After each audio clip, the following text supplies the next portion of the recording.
Vamos a comenzar entonces nuestro estudio, pues, ¿no? De 2 de Timoteo verso a verso. Hoy estaremos viendo el primer capítulo. En realidad no hay mucho que hablar en cuanto al contexto, ya que venimos de estudiar la primera carta que escribió a Timoteo. Ciertamente sabemos que esta carta fue escrita por el apóstol Pablo, pero sí hay algo que me gustaría decirlo, aclararlo, ¿no? Cuando Pablo escribe su primera carta, la situación en la que él se encontraba era en la cárcel, estaba en prisión, pero era una prisión domiciliaria. Ahora, cuando él escribe esta segunda carta, años después, aunque va a ser escrita a Timoteo, que se encuentra a lo mejor todavía pastoreando la iglesia de Éfeso, porque la problemática va a ser similar, pero Pablo no va a estar en el mismo lugar.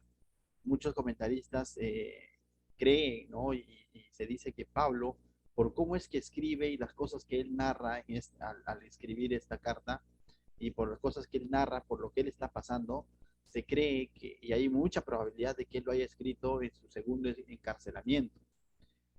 Pastor, ¿cómo que segundo encarcelamiento? ¿Cuántas veces fue encarcelado Pablo? Ya pareciera que fuera rankeado, ¿no? Pablo, según el libro de Hechos, su primer encarcelamiento, por así decirlo, donde él llegó a estar en una cárcel domiciliaria, ciertamente él fue arrestado en Jerusalén, pero fue llevado como prisionero, naufragó hasta Roma, ¿no? Llega a Roma, y cuando él llega a Roma, va a cumplir una especie de arresto domiciliario de 2 años. Pero en este arresto domiciliario va a tener ciertos privilegios, de tal manera que incluso él enseñaba la palabra de Dios estando en ese arresto domiciliario.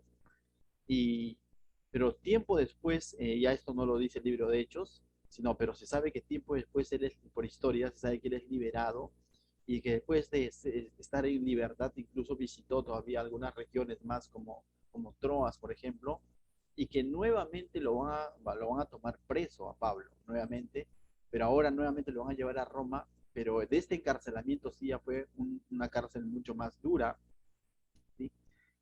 Quisiera aclarar, miento. Antes de esto, Pablo estaba encarcelado con Silas en Filipos, ¿no? Es bueno aclararlo, ¿no? Pero fue liberado de una manera milagrosa, ¿no? Eso me acaba de venir a la mente. Ya, pero encarcelamiento así donde estuvo buen tiempo fue cuando estuvo en Roma al finalizar el libro de Hechos, ¿no es cierto?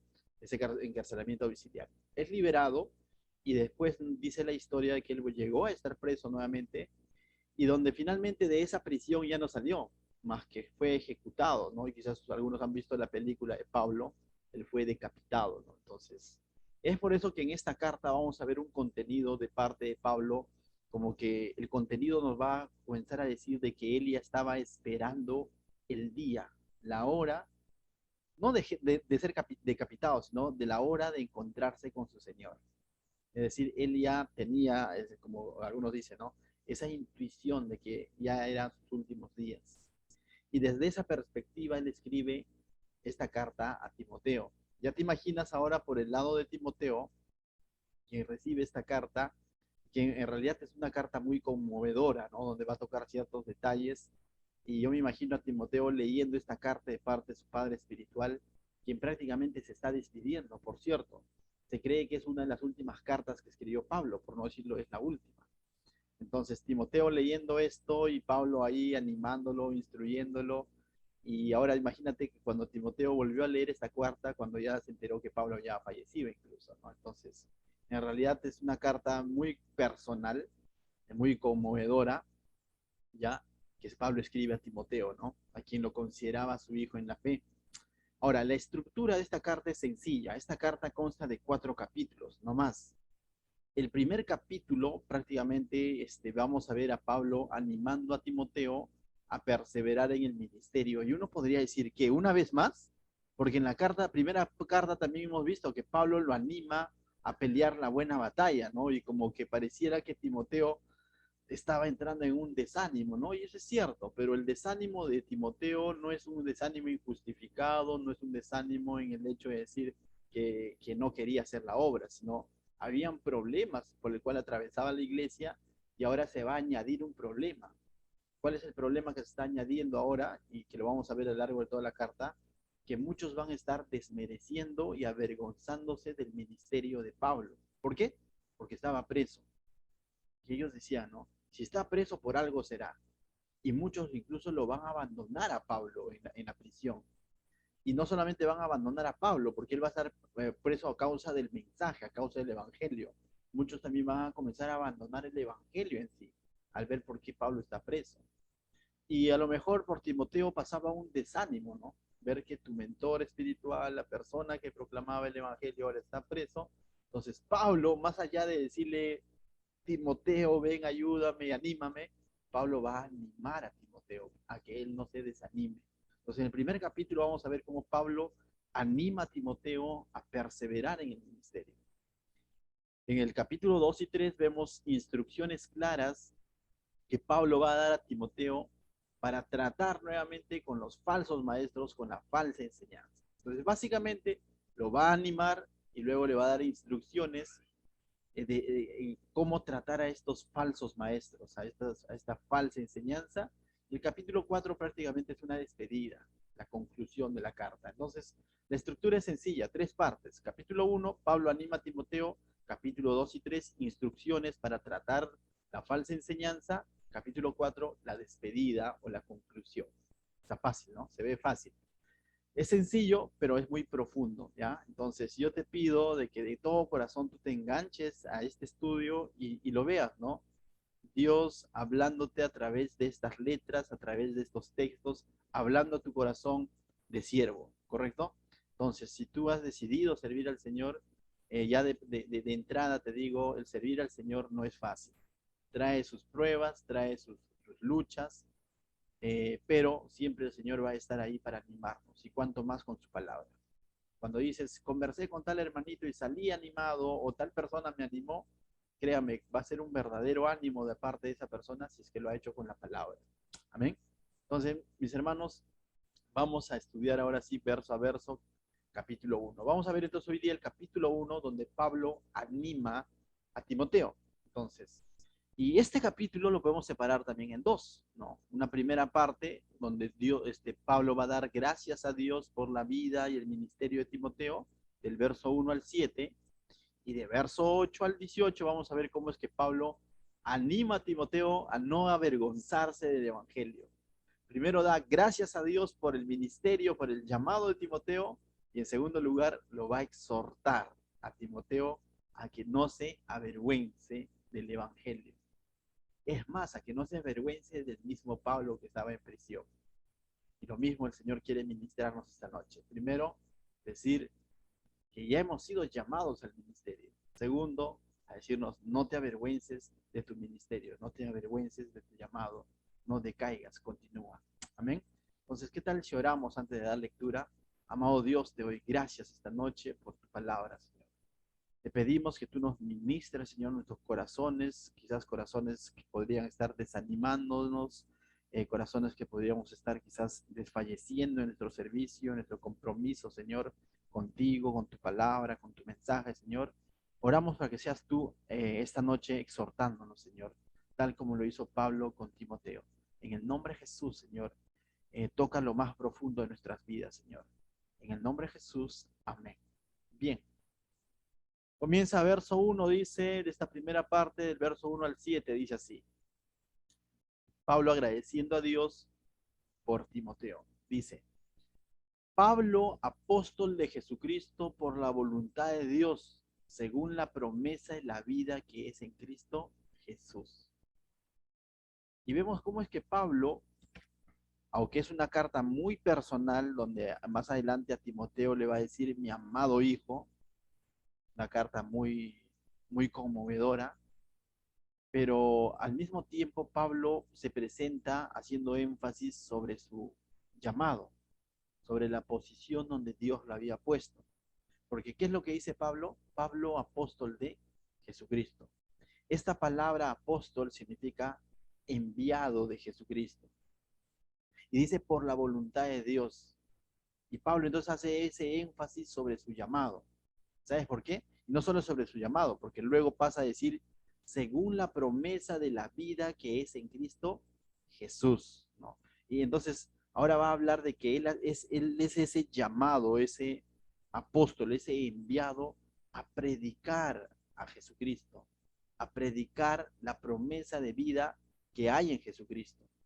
¿Y por qué de pronto Pablo se presenta de esta manera, poniendo énfasis sobre su llamado y sobre la misión que tiene él, que es mostrar, según la promesa de la vida que es Cristo Jesús, dice, ¿no? Él ha sido llamado a presentar eso. ¿Por qué? Porque más adelante justamente él va a manifestar de que había personas que se estaban avergonzando del Evangelio, se estaban avergonzando del mismo Pablo, por el hecho de que él estaba en una prisión. Y Pablo y Timoteo estaba siendo propenso a esto. En palabras sencillas, lo que le está diciendo Pablo, le está diciendo Pablo, el misionero que tiene el mensaje de Jesucristo. El misionero que lleva un mensaje muy importante que es el de Jesucristo. Y le está diciendo a Timoteo, yo soy Pablo, el que Dios llamó como apóstol para los gentiles para llevar un mensaje. Porque ese mensaje estaba siendo desmerecido, porque ese mensaje o ese apóstol estaba siendo desmerecido en el sentido de que sus seguidores lo estaban abandonando, y cuando decimos palabras avergonzados, es decir, se estaban escandalizando, o como lo que hizo Pedro con Jesús, lo estaban negando. ¿Pablo? No, solamente una vez fui a su reunión, ¿no? O sea, oye, ¿tú no eres seguidor también de Pablo, el que está en la cárcel? No, Pablo, no, una que otra vez me encontré con él, ¿no? Y comenzaron a negar a Pablo, y por ende el mensaje que predicaba Pablo. Entonces Pablo ahora le recalca esto a su hijo. Es como un pastor diciéndole a su hijo, o porque es como un pastor diciéndole a su hijo, mira, pastor, o sea, es como, por ejemplo, ¿no? Pastor Anderson diciéndole Jaca, yo escribiendo una carta a Jaca, ¿no? Este, Anderson, pastor de la iglesia Jesús Salvador, llamado por Cristo. Y Hakan diría, pero dime, primero eres mi padre antes que mi pastor. Sí, pero recuerda, soy tu pastor, ¿no? Y lo que te he enseñado no solo te lo he enseñado como padre, sino te lo estoy enseñando como pastor. Algo así Pablo quiere decir a Timoteo, aunque lo va a ver como su hijo en la fe, pero también está queriendo que Timoteo entienda que el mensaje que proclamaba Pablo y el mensaje que Pablo ha enseñado a Timoteo, por lo cual Timoteo va a tener que hacer defensa, viene de parte de la misma voluntad de Dios, quien llamó a Pablo para llevar este mensaje. ¿Me dejo entender? Entonces está mostrando al mismo tiempo su autoridad, de que esto no ha sido una invención de Pablo, sino que esto ha sido estipulado por Dios, quien lo ha llamado. ¿Me dejó entender? Entonces, por eso es que se presenta con este título que bien lo tenía, ¿no? Y bien supo representarlo. Amén. No sé si alguna vez te ha tocado conversar con personas, y una cosa es cuando dices, ah, bueno, mi amigo me aconsejó, ¿no? Y otra cosa es decir, el pastor me aconsejó. Y aunque puede hacer las dos cosas al mismo tiempo para tu persona, pero es distinto cuando tú reconoces que lo que me dijo de parte de Dios, ya no solo como un amigo. ¿Me dejo entender? Y eso es lo que está queriendo que Timoteo entienda. ¿Me dejo entender? Por eso que Pablo le dice, apóstol de Jesucristo por la voluntad de Dios. Muchos habían negado el apostolado de Pablo, muchos habían escandalizado del apostolado de Pablo y han dicho, Pablo está preso, qué sé yo, y tal vez en realidad hizo algo malo, será cierto lo que ha predicado, porque mira, está preso, es más, lo van a matar, y estaban desmereciendo el mensaje y el llamado de Pablo. Y Pablo ahora va, ¿por qué te digo? Por todo lo que va a decir más adelante. Pero desde ya vemos que desde la entrada él está manifestando que lo que él ha hecho, lo que él es porque Dios lo ha dispuesto así, es porque Dios lo ha llamado.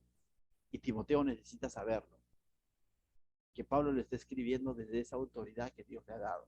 Pero al mismo tiempo esto no deja de ser personal, no deja de tener su cariño por él, porque mira qué es lo que dice el remitente, es decir, de Timoteo. A Timoteo podría poder puesto ahí, ¿no? El pastor de Éfeso, pero no dice eso, sino dice a Timoteo, amado hijo. ¿Te das cuenta? Al mismo tiempo vemos uh, esa carta personal, ¿no? A su amado hijo. Por eso es que yo te decía, cómo habrá sido los sentimientos, por así decir, el corazón de Timoteo cuando de pronto leía esta carta una vez que Pablo ya había fallecido, ¿no? Que te hayan llamado amado hijo. Es así como Pablo lo veía a Timoteo, como su amado hijo, ¿no? Más adelante, es decir, ciertamente, ¿no? Su hijo en la fe. Pablo era su mentor para Timoteo, el que lo enseñó a ser pastor, por así decirlo, el que lo llevó a las misiones, ¿no? A ese joven que encontró allá en Listra, ¿no? Años atrás, pero ahora ya le está escribiendo como su amado hijo. Es más, para Pablo, más adelante veremos que no había otro como Timoteo. Aunque Pablo fue mentor de otros hombres de Dios, como Lucas, por ejemplo, también, como a Tito, pero tenía un cariño especial por Timoteo, ¿no? Entonces, amaba mucho en realidad Pablo a Timoteo. Tenía un amor paternal, su hijo en la fe. Y le hace un saludo, y en el saludo podemos notar que le está dando ese peso de pastor. Es su amado hijo, pero al mismo tiempo, mira lo que le dice: gracia, misericordia y paz, ¿no? Dice, de Dios Padre y de Jesucristo nuestro Señor. Y esta palabra gracia, misericordia y paz, ya Pablo ya lo ha usado en su primera carta. Pero si haces tú un estudio un poquito más minucioso, te lo dejo como tarea, vas a ver que Pablo usó esta frase, gracia, misericordia y paz, solo cuando escribió a una primera persona, como a Timoteo y a Tito. Es decir, escribió, Pablo hace uso de este saludo, gracia, misericordia y paz, cuando escribe a personas como Timoteo y Tito, que eran pastores. Pero cuando Pablo escribe a la congregación, por ejemplo, a los romanos, Romanos capítulo 1 y 7, 1 Corintios 1, 3, los saludos de estas cartas, 2 Corintios 1, 2, Gálatas 1, 3, Efesios 1, 2, Filipenses 1, 2, Colosenses 1, 2 y 1 Tesalonicenses 1 y 2 y 2 Tesalonicenses 1 y 2. Es decir, todos los saludos de estas cartas escritas por Pablo, pero a la congregación, vas a encontrar tú la frase solamente gracia y paz. Pero cuando Pablo escribe a Timoteo y escribe a Tito, que eran pastores, ministros, les dice gracia, misericordia y paz. Agrega una palabra. ¿Cuál es la palabra que Pablo agrega? Misericordia. Y en la Biblia todo tiene un porqué. Entonces, no, es que con los otros se olvidó de escribir misericordia. No, tiene un sentido. Todo siervo, toda persona que está a cargo de un grupo de personas, o a cargo de un ministerio, o a cargo de una congregación, es necesario que recuerde algo, que el lugar donde él está, ciertamente es por la gracia de Dios, ciertamente es porque ahora está en paz con Dios, pero también es por la misericordia de Dios. En otras palabras, todo siervo, todo líder, necesita recordar constantemente la misericordia de Dios, para que también él pueda tener misericordia de los demás. Es decir, Timoteo necesitaba recordar que está en el lugar donde está por la misericordia de Dios, que no hay ningún merecimiento que él esté ahí, pero que Dios en su misericordia lo ha llamado a ser pastor. Tito necesitaba recordar que Dios en su misericordia lo ha llamado a ser pastor, que nadie está ahí por méritos. Pablo amaba mucho a Timoteo, su amado hijo en la fe, pero al mismo tiempo le recuerda que Dios ha tenido misericordia de Timoteo, que el Padre y el Señor Jesucristo han tenido misericordia de Timoteo. Y eso es algo que todo líder tiene que tenerlo siempre presente, que Dios nos ha llamado en su misericordia, para nosotros también tener ojos de misericordia con los demás. Amén. Entonces, en el saludo ya de por sí nos está hablando mucho. Mira lo que dice el verso 3. Doy gracias a Dios, dice, al cual sirvo desde mis mayores con limpia conciencia. Entonces, de quien sin cesar me acuerdo de ti en mis oraciones, noche y día. Entonces, lo que Pablo está comenzando a animar a Timoteo. Le ha dicho que es su amado hijo, ahora le está diciendo que no se ha olvidado de él. Dice que de que sin cesar me acuerdo de ti en mis oraciones, noche y día. Le está diciendo constantemente estoy orando por ti. Aún en la situación en la que se encontraba Pablo, porque ¿dónde estaba Pablo? En la prisión. Y como que pareciera más lógico que oren por aquel que está en la prisión, ¿no? Como que pareciera que debería de ser al revés, ¿no? Que Timoteo, quien está libre y está en la congregación pastoreando, estén orando por Pablo. Y no quiere decir que no lo hayan hecho, a lo mejor lo hicieron.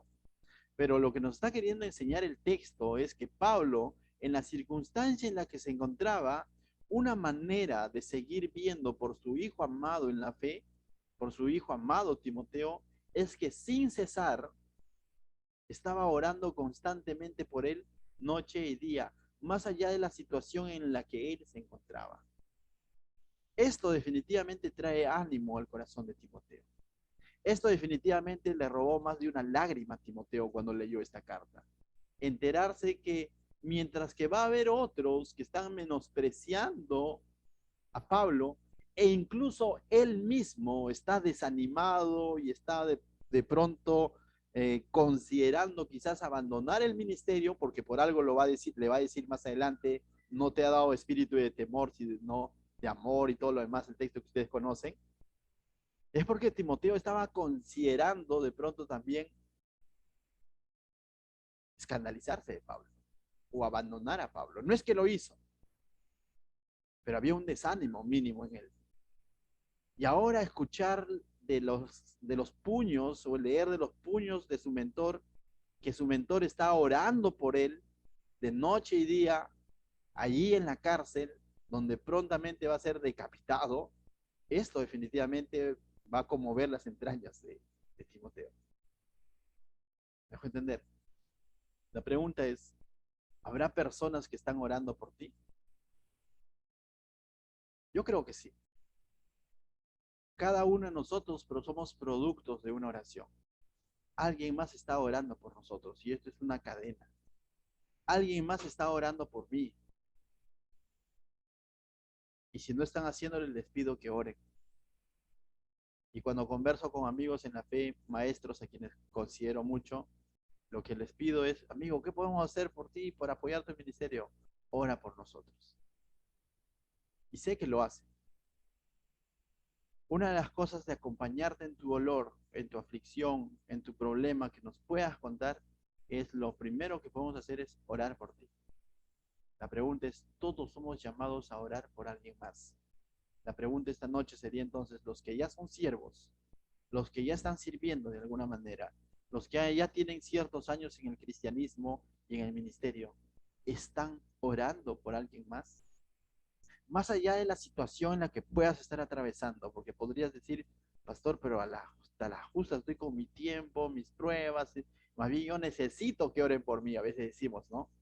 Cierto, o sea, todos necesitamos que alguien ore por nosotros, pero no es motivo, no hay excusa para decir por qué yo no oro por alguien más. Necesitamos orar unos por otros. Amén.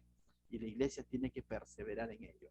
No solo podemos orar por los demás cuando las cosas nos van bien a nosotros. Oremos por los demás aún cuando nos esté yendo mal. Aún cuando podríamos estar en una prisión, por así decirlo, ¿no? Quizás una prisión económica, quizás una presión emocional, laboral, familiar, qué sé yo.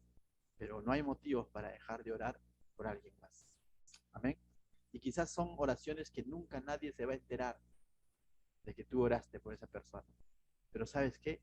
Pero si hay un Dios que va a estar viendo cómo es que estás cumpliendo con esa función de orar por los demás. Ese era Pablo, quien ahora le está diciendo a Timoteo, amigo, te recuerdo en todas mis oraciones, sin cesar oro por ti, noche y día. Verso 4. Mira, otra manifestación de cariño y amor. Dice, deseando verte al acordarme de tus lágrimas para llenarme de gozo. Esto indica de que en algún momento, lógicamente, Pablo y Timoteo han pasado años en el ministerio, en los viajes misioneros.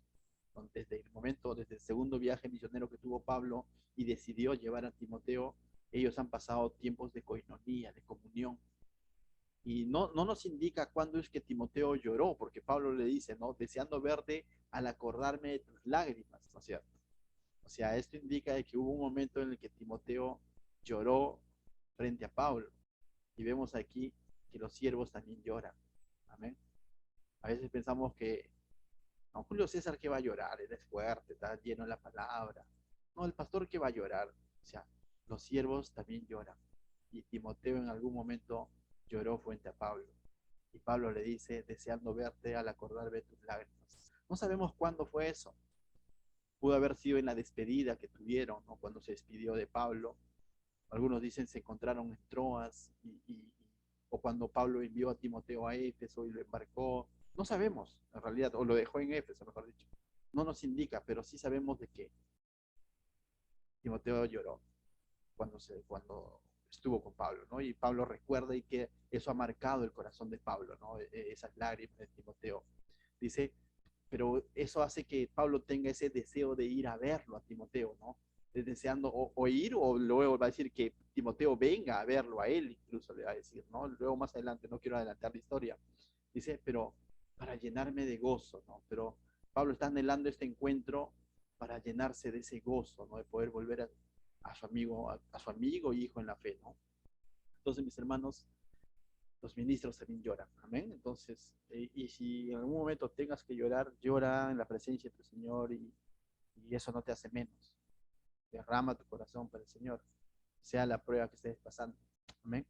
Verso 5 dice, trayendo la memoria, y mira ahora qué es lo que Pablo les... Todo esto Pablo está recordando, está manifestando para animar a Timoteo. Te he dicho que esta primera parte, Pablo da gracias a Dios por la vida de Timoteo. Lo ve como su hijo en la fe, está diciendo que está orando por él constantemente, que recuerda y desea verlo cada vez que se acuerda cuando Timoteo derramó lágrimas y ahora dice que trae a su memoria, dice, la fe no fingida que hay en ti. Y este punto es interesante. ¿Por qué? Porque Pablo está manifestando que la fe que Timoteo tenía era una fe no fingida. Pastor, ¿y qué quiere decir esto? ¿Sabes qué quiere decir esto? Que existe fe fingida, que existe una fe fingida. Para que exista una fe no fingida es porque existe una falsa fe. O como Santiago diría, para que exista una fe muerta, existe una fe viva, eficaz. Y aquí Pablo está recalcando que la fe de Timoteo era no fingida, era una fe real, genuina. El mismo Señor Jesucristo en los evangelios dice que cuando él hacía milagros muchos creían en su nombre, mas él no se fiaba de ellos. ¿Qué indica esto? ¿Que hoy en día podrían existir ministros con una falsa fe? Claro que sí. Por cierto, Timoteo estaba lidiando con ese tipo de ministros, con ese tipo de maestros o falsos maestros. Aún en el Antiguo Testamento vemos falsos profetas. Pero lo que Pablo está diciendo aquí, que él recuerda y tiene claro que la fe de Timoteo es una fe no fingida, es una fe veraz. No solo porque Timoteo se lo haya dicho, sino porque eso se evidenciaba.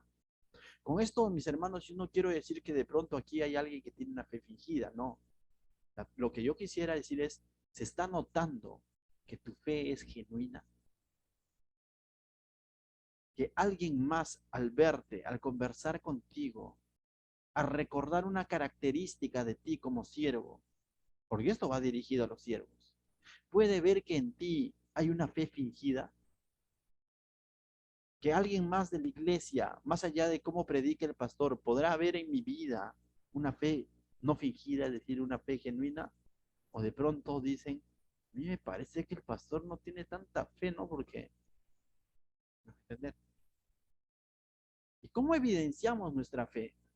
¿Cómo hacemos que nuestra fe sea visible? Nuestra fe, cuando digo fe, es nuestra confianza en Dios, nuestra fe depositada en Dios. ¿Cómo hacemos que eso se note? Con el hacer. Tal como dice Santiago, no solo siendo oidores, sino siendo hacedores. En la vida práctica, en el día a día, en cómo somos ante diversas circunstancias, manifestaremos realmente que nuestra fe es una fe no fingida. Esto, aclarar, no nos hace perfectos. Esto no hace que de pronto no, digamos que no vamos a tener errores, pero que en todo momento las personas pueden evidenciar y decir, ciertamente, yo creo que esa persona confía y camina por fe. Ciertamente, yo creo que Julio, la situación que pueda estar pasando, yo lo veo siempre ahí aferrado al Señor. Ese hermanito tiene una fe tremenda. Y no por exaltar al hermanito, sino porque evidenciamos que el hermano está firme en las cosas del Señor. Pero también podríamos dar pie para mostrar quizás o poner en duda nuestra fe y nuestra confianza en Dios con las cosas que hacemos. porque podríamos dar pie a eso, si es que de pronto nuestro caminar no está de acuerdo a la doctrina, no está de acuerdo a nuestra fe, no está de acuerdo a nuestra fe en Dios, a nuestra confianza en Dios, con nuestras decisiones, en nuestras actitudes, podremos dar a entender lo contrario y las personas de pronto decir, pero ¿acaso no es cristiano? ¿Pero acaso no congrega? ¿Pero acaso no es que leía la Biblia? Y de pronto poder quizás poner en jaque o en duda nuestra fe, y quizás no necesariamente nos lo dicen, pero piensan, pues mis hermanos, seamos como Timoteo, que de pronto digan, ese hermano, ese creyente realmente ha confiado en Dios. Amén. Dice, pero esto no ha sido algo automático en Timoteo. Esta fe no es que, esta fe ha venido por el oír la palabra de Dios. Y para ese oír la palabra de Dios, Dios ha usado personas para que Timoteo ahora tenga esa fe genuina, ¿no? En el libro de Hechos, capítulo, bueno, 16, más o menos, cuando Pablo dice, ¿no? Dice que eh, cuando él va a Listra, del lugar donde fue apedreado en algún momento, vio, dice, escuchó y vio a un joven llamado Timoteo, ¿no? De quien daban buen testimonio los que estaban en Listra y en Derbe y en otras ciudades. ¿Te das cuenta que desde muy muchachito hay algo que Timoteo marcaba una diferencia? No era un creyente más, sino era un creyente que de pronto apuntaba a ministro, ¿no? Y es por eso que Pablo se anima a llevarlo. La pregunta es, cuando Pablo identificó eso, ¿es porque de pronto Timoteo estuvo en un instituto bíblico o tuvo un maestro como Pablo? No. Lo único que Timoteo tuvo en aquel momento fue una abuela y una mamá. Incluso porque su padre era griego, ni siquiera era judío. Pero tuvo una abuela y una mamá cuyos nombres aquí Pablo lo va a mencionar, quienes fueron los causantes, por así decirlo, o los agentes usados por Dios, esos agentes sin un título, ¿no?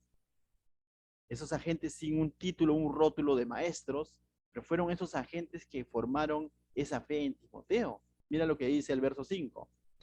La fe no fingida que hay en ti, la cual habitó primero en tu abuela Loida y en tu mamá Eunice. Y estoy seguro que en ti también. ¿Te das cuenta? Esta fe fingida también se evidenció en la abuela Loida y en la mamá Eunice, quienes eran las personas que Dios había usado para ministrar el corazón de Timoteo, para formar el carácter de Timoteo, para formar ese siervo que hoy en día estaba pastoreando en la iglesia de Éfeso. Y esto nos habla, mis hermanos, como poniendo un pequeño paréntesis, de la importancia del buen ejemplo de fe que podemos ser dentro de nuestros hogares. Siempre habrá un Timoteo que nos está viendo. Cuán importante es ser genuinos con nuestra fe, no solo en la iglesia, sino en casa. Porque esto Timoteo lo aprendió en casa, lo aprendió de su abuela, lo aprendió de su mamá. Los que somos padres, ¿cómo es que nosotros estamos mostrando nuestra fe a nuestros hijos? Porque el tipo de cristianismo que nosotros vivimos es el tipo de cristianismo que ellos están grabando en su mente y creen y entienden que así es ser cristiano. Si vivimos un cristianismo de domingo, entonces para ellos cristianismo es todos los domingos ir a la iglesia y ya. Si vivimos un cristianismo todos los días, un cristianismo genuino, entonces ellos en su mente desde muy pequeños van entendiendo que el cristianismo no se reduce a los domingos, sino que es de todos los días. Aquí ya no tiene mucho que ver qué tan bonito predica el pastor o qué tan bonito cantan las hermanas de la iglesia. No, no tiene mucho que ver eso. Aquí lo que tiene que ver es cuán veraz, cuán genuino estoy siendo en casa con mi cristianismo. Porque ese cristianismo no va a determinar, lógicamente, no va a determinar definitivamente la salvación de mi hijo, pero va a influenciar la cosmovisión que él va a tener en cuanto al cristianismo. ¿Me dejo entender? Entonces tenemos responsabilidad. Siempre habrá un Timoteo en casa. Tú podrás decir, pero yo no tengo hijos, o no, pero siempre hay alguien más que te está viendo como una persona, por así decirlo, mayor en las cosas del Señor. Y siempre estamos marcando la vida de los demás con la forma como vivimos nuestro cristianismo. Si pretendo vivir un cristianismo bien laica y bien, bien pegado a la gracia y que bueno, que lo he convertido en libertinaje, ese tipo de cristianismo estoy mostrando a los demás y estoy siendo piedra de tropiezo. O viceversa, si estoy viviendo un cristianismo bien legalista, bien formal y todo, y cero amor, ese tipo de cristianismo estoy heredando a los que nos siguen. Pero que se diga de nosotros, de los congregantes de Jesús Salvador, que se diga que hay una fe genuina. Y recuerda, hay Timoteos en casa, que en algún momento veremos el fruto en sus vidas y digan, yo aprendí esto no necesariamente en una prédica de domingo, sino lo aprendí de mi padre, lo aprendí de mi madre, porque fueron cristianos correctos, que amaban a Dios en todo momento, que respetaban y honraban a Dios no solamente en el culto dominical, sino todos los días de su vida. Y eso impactará sus vidas. Amén. Continuamos. Verso 5. Ciertamente que nos iba a hablar mucho esta carta, ¿no? Y nos está hablando, es una carta muy personal. Dice, verso 6, disculpe. Y ahora mira, dice, por lo cual, después de todo lo que le ha dicho Pablo, y pareciera que como de pronto como que lo ha inflado a Timoteo, ¿no? No era la intención de Pablo, pero como que te diga que Pablo eres su hijo en la fe, que has sido llamado por Dios, de que tú no tienes una fe fingida y todo lo demás, ¿no? Entonces como que de pronto te puede inflar un poco el corazón, ¿no? Pero no era la intención de Pablo. Mira, Pablo estaba preparando terreno. Primero le estaba posicionando a Timoteo en su amor que él tenía hacia Timoteo, en que esto venía de parte de Dios y que la fe de Timoteo era una fe real. Lo estaba posicionando a Timoteo, pero ahora comienza la exhortación a cómo es que él debe de responder a este llamado. Mira lo que dice.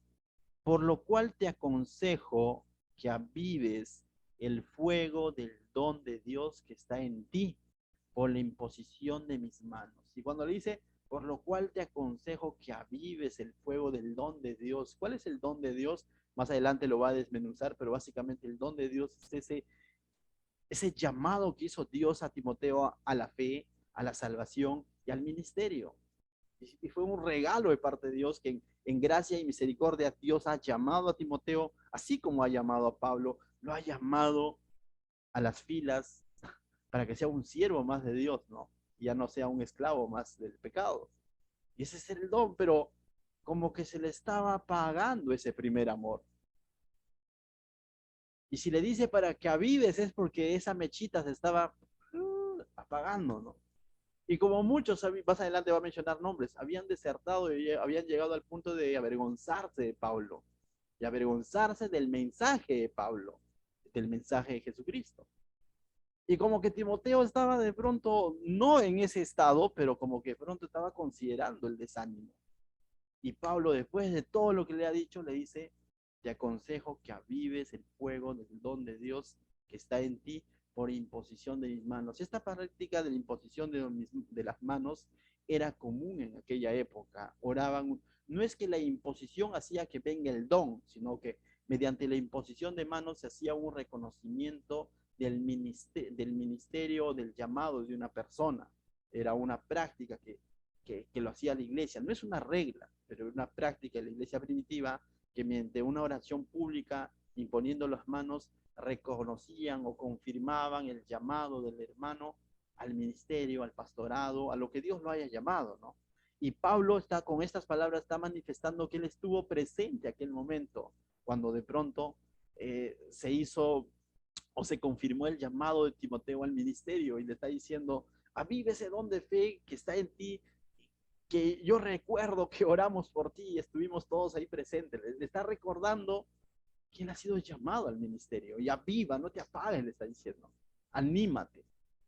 Verso 7. Porque no nos ha dado Dios espíritu de cobardía. Y ahí vamos, en ese contexto entendemos este pasaje, ¿no? Y cuando Pablo le dice esto a Timoteo y lo dice con mucho amor, o sea, le está diciendo cobarde, ¿no? ¿Te das cuenta? Es porque de pronto Timoteo estaba considerando un desánimo, ¿no? Y Pablo le dice, porque no nos ha dado Dios espíritu de cobardía. Y lo que le está diciendo, hey, avive ese don que hay en ti, tú eres un ministro de Dios, Ciertamente has sido llamado en gracia y misericordia, eres mi amado hijo, en ti hay una fe genuina, pero no decaigas en tu llamado, en tu ministerio, avívalo y recuerda, los siervos ya no tienen ese espíritu de cobardía. ¿Se acuerdan que les decíamos nosotros que cuando éramos jóvenes en el ministerio y comenzábamos a liderar un grupo de jóvenes, había una persona que era duro con nosotros y a nosotros como que no nos parecía, porque decíamos, más allá de llamar la atención al resto, y nos cuadraba a nosotros, ¿no? A mi persona, a Sofía, a Edgar, a Martín, y nos decía, yo decía, pero Santos, los demás llegan tarde, ¿no? Yo decía, ¿no? O sea, pero hemos llamado a la reunión y mira, han llegado tarde y todo lo demás. Y decía, Anderson, todos pueden llegar tarde, pero tú no, me decía. Es injusto, dice. Todos pueden hasta faltar, pero tú no. Y a mí me parecía duro en aquel momento, como diciendo, qué injusto, así no es. Y pero en otras palabras nos está diciendo, si tú eres un siervo, no te puedes dar ese lujo. Sé ejemplo a los demás. Hoy en día diríamos nosotros, ¿no? ¿Qué haces comparándote con el peor? Compárate con el diligente. He estado reflexionando mucho estos últimos días sobre la gracia de Dios y digo, y claro está, ¿no? Que la gracia de Dios no nos debe de llevar al libertinaje. Pero cuando aplicamos la gracia de Dios al ministerio también, de la misma manera, la gracia de Dios no nos puede llevar a ser negligentes, sino a ser diligentes. La gracia de Dios no nos puede llevar a hacer las cosas por hacer, sino a hacerlo con reverencia, con excelencia para nuestro Señor, con amor, con una actitud correcta. Pero a veces se ha mal usado la gracia de Dios para decir, bueno, es para Dios. O a veces se usa la frase, bueno, Dios ve mi corazón.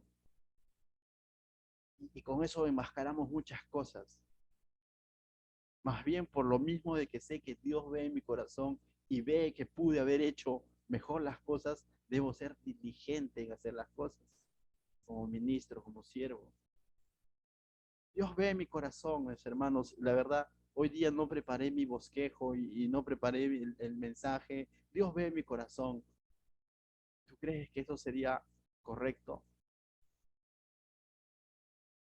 Dios ve mi corazón y con mayor razón Él sabe cuánto respeto debe tener por su palabra para presentarla limpia y muy bíblica.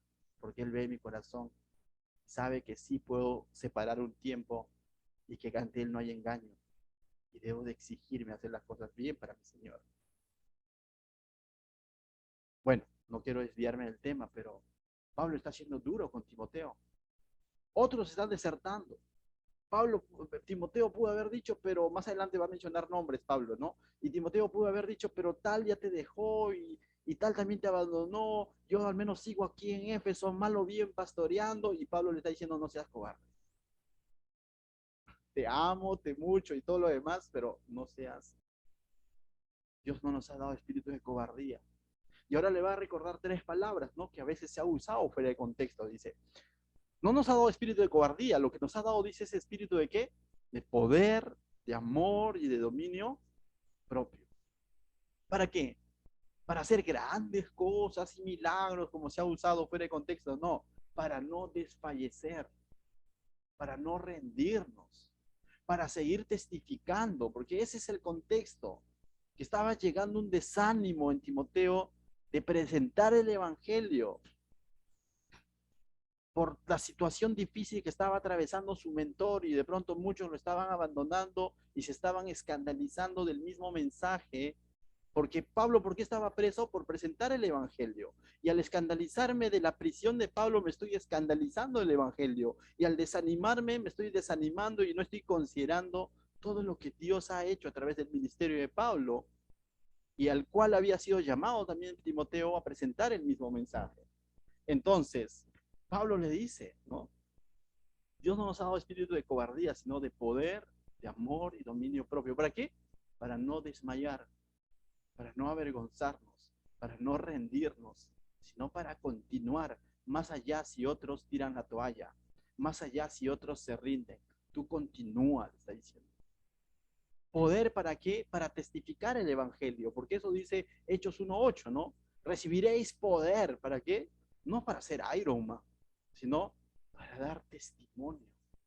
Recibiréis poder para ser mis testigos en Judea, Jerusalén, Samaria y lo último la tierra. Lo hemos leído. Para eso era el poder, para presentar el evangelio. ¿Amor para qué? Para presentarlo con amor y no con legalismo. Para eso. ¿Y dominio propio para qué? Para dejarnos guiar por el Espíritu Santo y ya no ser nosotros. Dominio propio para menguar nuestro yo y no sea nuestro yo, nuestra carne dominando el Espíritu, sino menguar nuestro yo en humildad y decirle, Señor, haz con mi vida lo que tú quieras. Ayúdame a ser ese testigo fiel. ¿Te das cuenta? Entonces, Pablo está animando, está diciendo palabras duras a Timoteo, pero al mismo tiempo le está diciendo, está recordando lo que Dios le ha dado en el Espíritu. Poder para testificar, amor para poder. Puede hacer muchas cosas Timoteo, pero si no lo hace con amor, es como un címbalo que lo retiñe, dice, ¿no? O sea, tenía que hacerlo con amor. Tenía que reconocer que todo esto va a ser posible si es que se deja guiar por el Espíritu Santo. Amén, hermanos. Continuamos, pero una breve aplicación hasta este punto. Vemos entonces la importancia que tuvo Loida, Eunice en la vida de Timoteo. Ellos prácticamente heredaron, por así decirlo, ¿no? Que la salvación no se hereda, ¿no? Pero influenciaron, sería una palabra más correcta, una fe genuina en Timoteo. Vemos cómo es que sin requerir un título, ellos han enmarcado la vida de Timoteo. Y ahora Pablo está resaltando eso, pero también nos muestra al mismo tiempo que podemos tener una fe genuina en el Señor, pero ministerialmente podríamos desfallecer, ministerialmente podríamos desanimarnos. Y ahí es donde Pablo nos recuerda, o Dios nos recuerda, que ese llamado ha sido hecho en gracia, en misericordia, y que no solo que ha sido hecho, el llamado ha sido hecho en gracia y misericordia, sino que Dios nos ha equipado con su Santo Espíritu, que ese mismo poder que resucitó a Jesucristo de los muertos ahora habita en nosotros para presentar su evangelio. Y no te podemos darnos el lujo de desanimarnos y decir, abandono el ministerio. Timoteo no quería abandonar la fe. Lo que estaba propenso y desanimado es en cuanto al ministerio, en cuanto a presentar el mensaje. ¿Amén? Mira lo que dice verso 8. Y ahora voy a comenzar con unas palabras un poco más duras. Dice verso 8. Por tanto, ¿qué tanto? No te avergüences de dar testimonio de nuestro Señor. Si Pablo le dice esto, es porque había un riesgo, ¿no? O sea, o mínimamente había una consideración a poder avergonzarse de dar testimonio de nuestro Señor. Dice, por tanto, no te avergüences de dar testimonio de nuestro Señor, ni de mí, le dice. O sea, Pablo le está diciendo, ni de mí. ¿Por qué? Porque Pablo estaba en una cárcel. ¿Por qué? Para dar testimonio a Jesucristo. Preso suyo, dice, sino muy por lo contrario, más allá de escandalizarte, de avergonzarte, de dar testimonio del Señor y de su mentor Pablo, le dice, sino por lo contrario, participa de las aflicciones por el Evangelio según el poder de Dios, tal como Pablo estaba en aflicción. ¿Y por qué Pablo estaba en aflicción en una cárcel? Justamente por presentar el Evangelio. ¿Por qué en algún momento los apóstoles llegaron a parar en una cárcel? Por presentar el Evangelio. Y esto Jesús lo había anunciado tiempo atrás en las bienaventuranzas. Bienaventurado el que es perseguido a causa de mi justicia. No dice el perseguido por la justicia, sino a causa de mi justicia, a causa de vivir un cristianismo y testificar un cristianismo veraz, real, genuino. A causa de eso va a venir aflicciones, dijo Jesús. Va a haber persecución. Y Pablo es un claro ejemplo de eso. Y ahora Pablo le está diciendo a Timoteo, no te avergüences del mensaje ni de la situación que yo estoy pasando, sino por lo contrario, participa en mis aflicciones según el poder de Dios, le dice. Por lo contrario, tú también súmate a esa fila de mártires. Y eso es lo que han hecho cada uno de los hombres de Dios hasta nuestros días. gente que ha dado su vida por el Señor. Algunos dicen, yo muero por el Señor. La palabra debería ser, yo vivo para el Señor. Estos mártires han testificado de Cristo con su propia vida. Los que han estudiado historia de la iglesia han podido ver innumerables hombres que para que el evangelio hoy día haya llegado a nuestras manos y esté escrita en nuestro idioma, ha habido sangre derramada. No porque eran criminales, sino porque estuvieron dispuestos a darle vuelta al sistema y a decir, esto es realmente la sola escritura, esto es realmente la salvación mediante la fe. Le costó la vida. Pero ¿qué hay de nosotros hoy en día?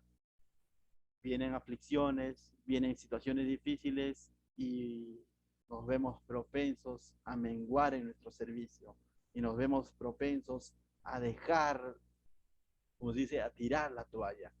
¿Qué nos diría Pablo en nuestros tiempos? Mis hermanos, ¿qué nos diría Pablo hoy en día? Pobrecito Julio César, mira, está cansadito.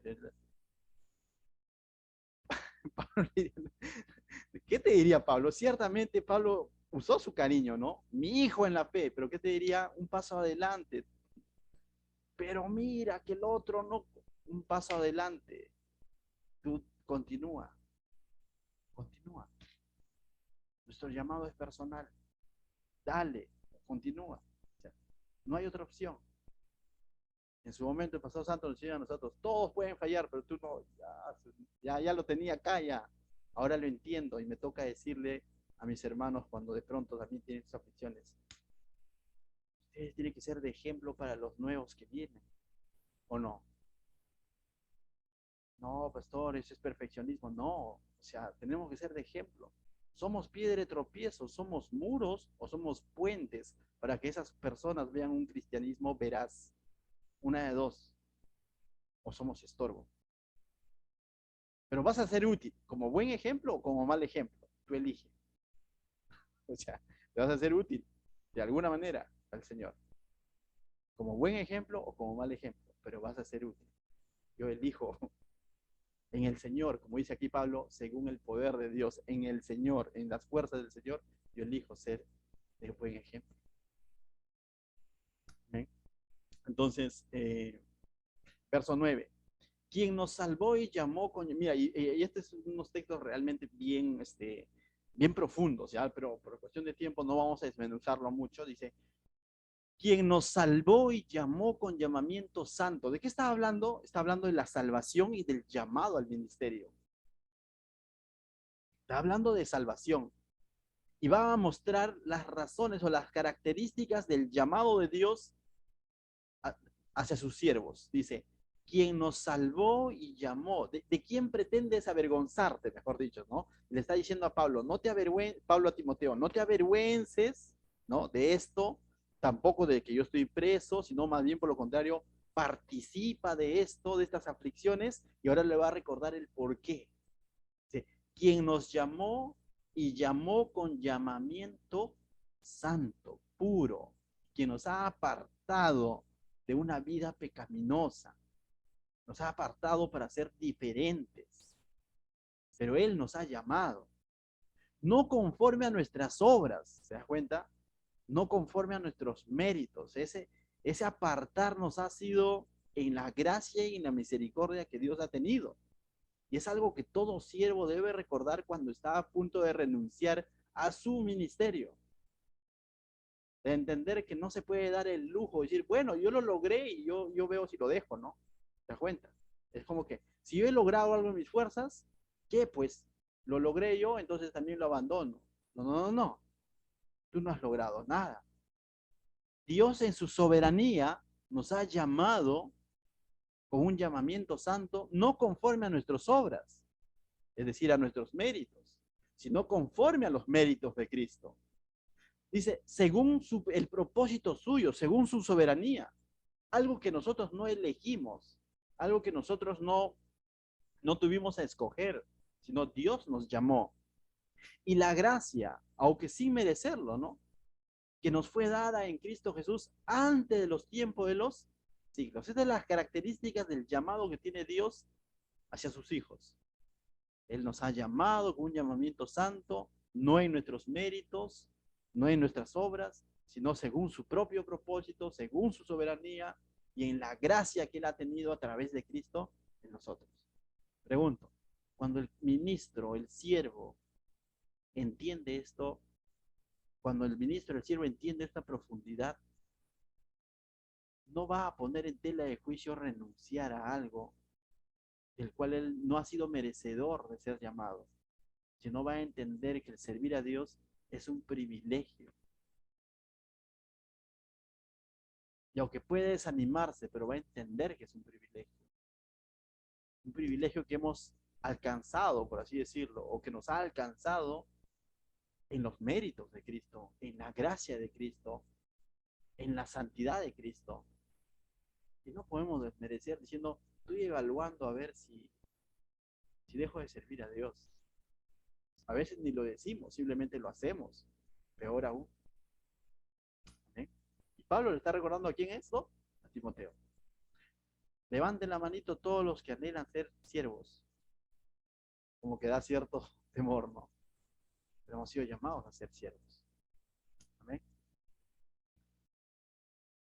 Si estaría Pablo, le diría, todos pueden renunciar, pero tú no. Y nos tocaría agachar la cabeza y decir, Señor, ayúdame a continuar. Verso 10. Pero ahora ha sido manifestada, dice, ¿no? Entonces, pero ahora ha sido manifestada por la aparición de nuestro Salvador Jesucristo, ¿no? Entonces, ¿por qué dice esto? Porque en el verso 9 termina diciendo que nos fue dada en Cristo Jesús antes de los tiempos de los siglos. Es decir, todo este llamado que hace Dios a la salvación y a ser parte, miembros de su cuerpo, a ser siervos suyos, fue anunciada desde el Antiguo Testamento, desde mucho antes. Efesios 2:10 dice, ¿no? Cuando dice que las obras que Dios preparó de antemano, ¿no? O sea, para que anduviéramos en ellas, ¿no? Entonces, es algo que Dios ya lo tenía programado desde mucho atrás, ¿no? Pero ha sido manifestada cuando, verso 10 dice, pero que ahora ha sido manifestada por la aparición de nuestro Salvador, Jesucristo. En otras palabras, cuando dice Salvador, Jesucristo está diciendo Jesús el Mesías, ¿no? O el Mesías Jesús. Yeshua HaMashiach, como dicen algunos por ahí, ¿no? Él lo ha manifestado. Pero él ya había sido prometido desde el Antiguo Testamento. Pero está diciendo esto que desde de los tiempos de los siglos, desde antes ya ha sido prometido. Pero ahora ha sido manifestado por la aparición de nuestro Señor Salvador Jesucristo, el cual quitó la muerte y sacó a luz la vida y la inmortalidad por el Evangelio. Finalmente lo que Pablo está haciendo a Timoteo, primero le ha dicho, no te avergüences, más bien participa de estas aflicciones a causa del Evangelio. Ahora le ha dicho, ¿cómo es que hemos sido llamados a alcanzar este Evangelio y a ser ministros de este Evangelio? Hemos sido llamados en santidad, en soberanía de Dios, en gracia, algo que ha sido programado por Dios desde mucho antes y ahora ha sido manifestada por Jesucristo. Pero cuando fue manifestada por Jesucristo, dice, Pablo agrega esta frase que me encanta, porque al mismo tiempo le está diciendo, y aquí hay poder, y no es cualquier mensaje. Dice, de nuestro Salvador Jesucristo, el cual quitó la muerte y sacó a luz la vida y la inmortalidad por el Evangelio. Le está diciendo, este Evangelio es poderoso. Está diciendo, este Evangelio es importante. Este Evangelio ha vencido a la muerte. Este Jesucristo de quien testificamos y por el cual él estaba en la cárcel, tiene poder. Es muy valioso. Y le está poniendo el peso, ¿por qué te vas a avergonzar de esto? No te avergüences, no te desanimes. Es un evangelio veraz.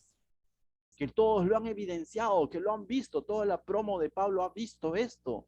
¿Cómo es que Jesús murió? Porque está hablando de la muerte y resurrección de Jesucristo. Cuando dice, el cual quitó la muerte y sacó a la luz la vida. Está hablando cómo es que Él murió para pagar por nuestros pecados, que estábamos condenados a muerte, y sacó a luz la vida y ahora nos ha prometido vida eterna con su resurrección. Él es siendo la primicia de los resucitados. Entonces le está diciendo, hay poder en él, en este evangelio.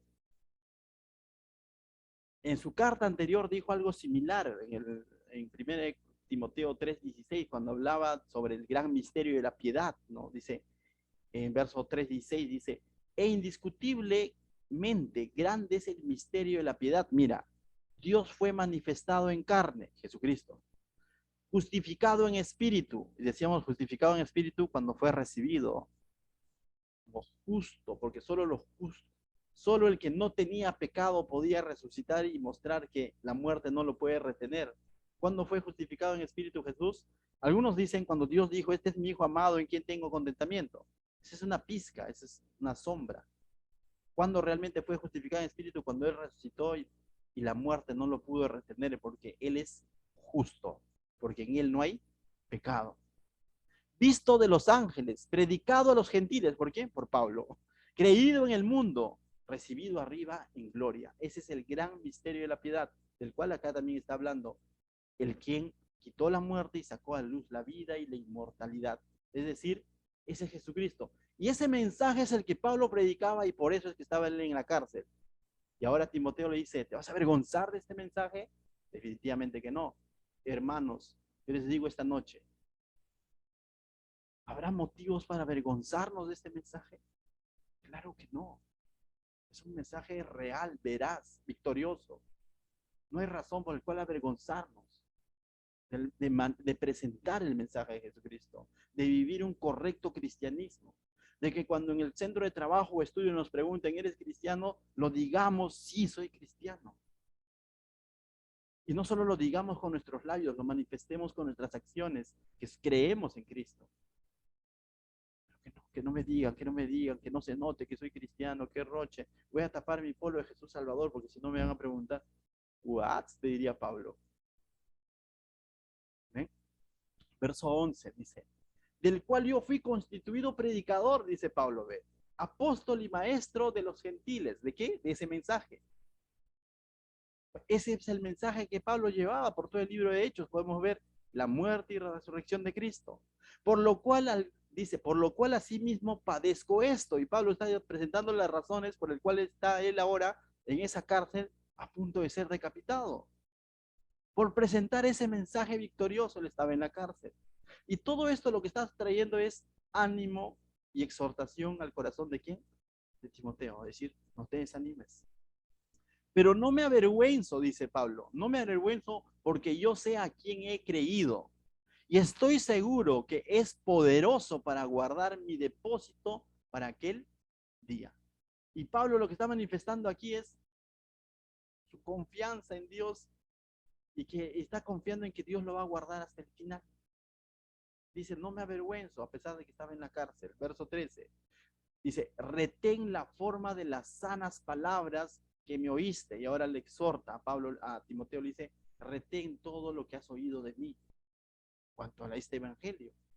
En la fe y amor que es en Cristo Jesús. La palabra retén es porque va a ser propenso a que le quieran arrebatar ese mensaje y que pronto va a desfallecer.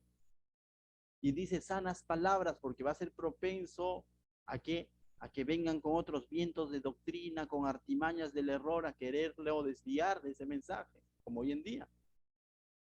Le está diciendo retén estas sanas palabras. ¿Cómo? En fe y amor. La palabra fe es no es otra cosa más que obedeciendo y amando, y obedeciendo en amor.